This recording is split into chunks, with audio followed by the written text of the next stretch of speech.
Good afternoon and welcome back to the Lynn Lowdown.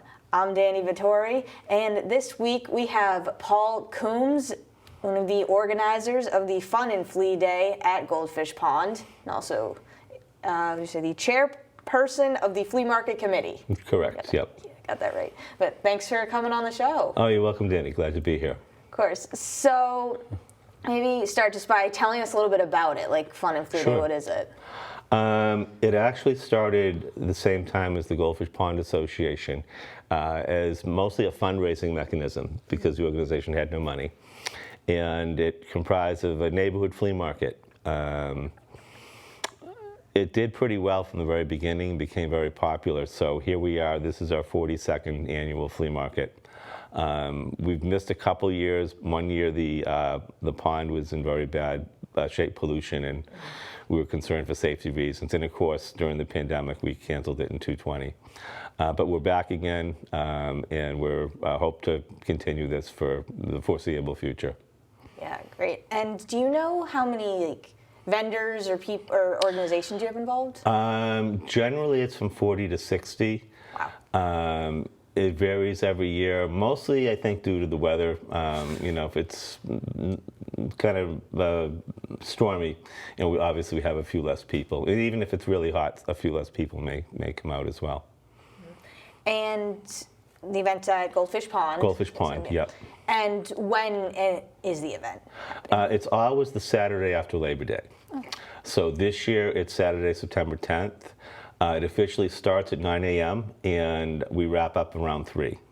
Great. So a good amount of the day where you can come check it out. Yep. See it. And you mentioned this a little bit. So the proceeds go back to your organization. Correct. To help with other. The Goldfish Pond Association started in 1980 because the city was having a difficult time keeping up with the maintenance, and the neighbors decided to pitch in and help themselves. And one of the things that was really important to the members of the time was going back to the time when there was a real healthy flower display out on the island, and that was one of their first projects. Even though florists give us a good price and sometimes donate to us, flowers can cost $1,500 to $2,000 a year. And that's where the money has always gone traditionally towards Planting Day. Planting Day is also another annual event, and that's always the Saturday before Memorial Day. We also use the money for other improvements and enhancements around the pond. And wherever we have a gap, we need something really big, the city's always been very helpful, helping us get grant money for the fountains, the aeration system we put in a couple years ago. And they also got us some community development money to repair the wall back in 2019. So we have a pretty good partnership with the city, yeah. Sounds like it. Sounds great. And it is a beautiful area down there. I love going down there to walk, go around. And this is slightly off the specific event, but you also do maintenance for it, like you said. You said Saturdays? Yes, we have regular maintenance crews that come out every Saturday morning at 9 a.m., starting usually in late May and going into the beginning of October. Most of our attention is spent on the island. We cut the grass out there once a week. We weed out the flower beds and clean up out there, as well as going around the pond itself to maintain some of the grass, pick up the trash, and tend to the smaller flower displays like at the Flagpole Island and the children's garden off to the side of the stairway. Well, you do a very good job with it. Thank you. Thank you. And we're always looking for volunteers. So if anyone's available, 9 o'clock on Saturdays, we don't have the same people go out every week. We have crews that go out at designated times. Most crews go out 4 or 5 times a summer. But you can always just show up and join the crew that's there and help out for a couple hours. We're not going to tell you to go home. So. No, I love that. I love the community involvement. And going back to the event, there were a few things mentioned about different, like food or activities. Right. Do you want to talk any more about the specifics? There's still a few things we're still trying to decide on. For instance, in the past, we used to put a major effort into food, and that was one of our money makers. But it was a lot of work. The money that came back wasn't, we thought it may not really be worth the effort. So we're thinking right now we'll do pizzas that we'll get from a local Shoreline right around the corner from us. And I've spoken to the people at Rincon Macarazano about providing pastelitos. We'd also have sodas and cotton candy probably. On the other hand, and we'll decide this with the next day or two, we may just go with food trucks. We've been fascinated with that idea for a long time. So I'll know for sure in a couple days which avenue we're going to take. We also have a raffle. This year's isn't as big as we've done in the past. We usually sell tickets way in advance, and the top prize would be $500. I don't know what we're going to do for top prize, but every hour we'll pick raffle tickets, and people will be able to win a handful of gift certificates from local businesses that have been donated. I think most of those packages are going to be like maybe $100 worth of gift certificates. And we're doing something new this year called the Rubber Duck Race raffle. And I don't quite understand everything about how it's going to be run, but our president, Trish Green, has been working on that, and that's going to be her little focus. And amazingly, we already sold 100 tickets, 100 books of tickets at $5 a piece. So we're probably going to have to run another run of tickets and maybe have 2 races, but that's a first-time event for us, and we'll be excited to see how it turns out. Yeah, me too, because I saw that on the website and was going to ask. I want to know how this is going to work. You're supposed to have the ducks in the pond. Yeah, Trish has kind of generally described it, but I don't remember all the details, and we have faith in her to pull it off. So. Yes. I definitely want to witness that. I want to see how the ducks racing. It'll be fun just to watch, yeah. Oh yeah, and it'll be another good thing for like families, kids, really anyone who wants to get involved in it. And the other event we do that's really popular is boat rides around the pond.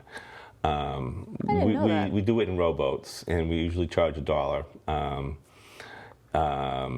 And it's busy from when we start around 10 in the morning till 2 in the afternoon, and we close it down. And we have to have people take shifts to accommodate all the rides. Yeah, to make sure whoever's rowing gets a break. Yeah, exactly. Yeah. Oh, that's funny.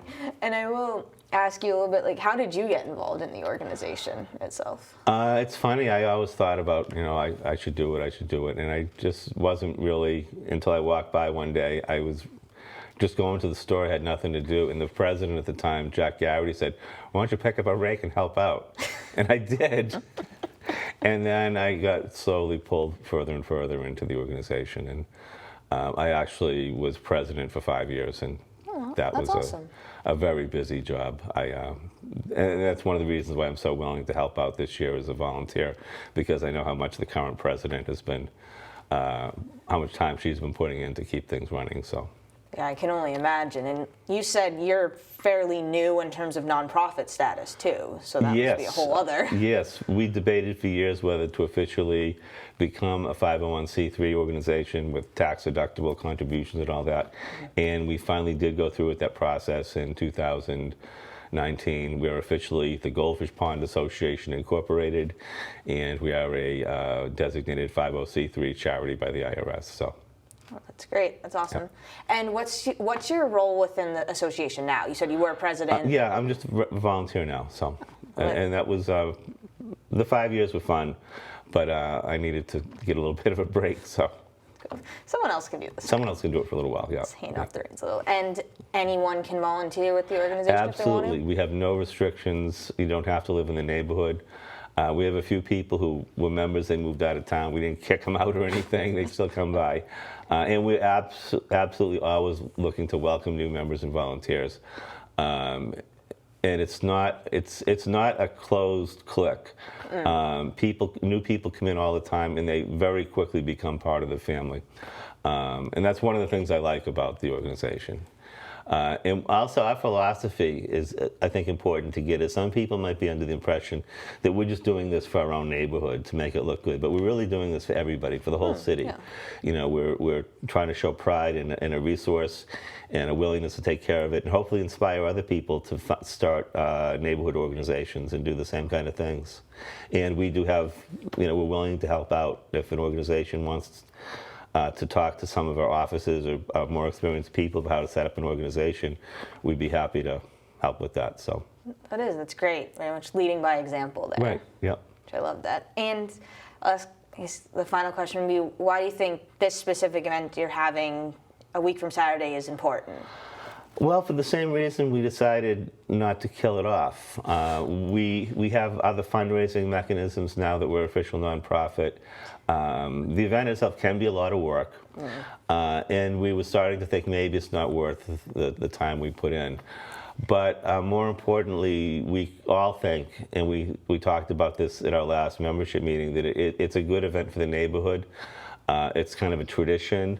It brings people together. It's a great social event.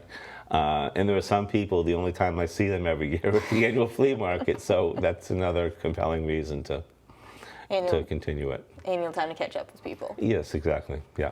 Well, it sounds like a really fun thing to do. It's a lot of fun, you know. Yeah, and I want to thank you again for coming on, talking about welcome. it, sharing some of the details. Anytime. We're always happy to talk about the association and the work we do, so. Great. So I'd like to thank you again for coming on this show. And I want to thank Lynn Community Television for inviting us on. Oh, you're very welcome, of course. We always love having different organizations on to hear about all the things going on in the community. Yep. Yes. So, my name is Danny Vittori. This has been the Lynn Lowdown. Thank you for watching. Come back next week with more guests.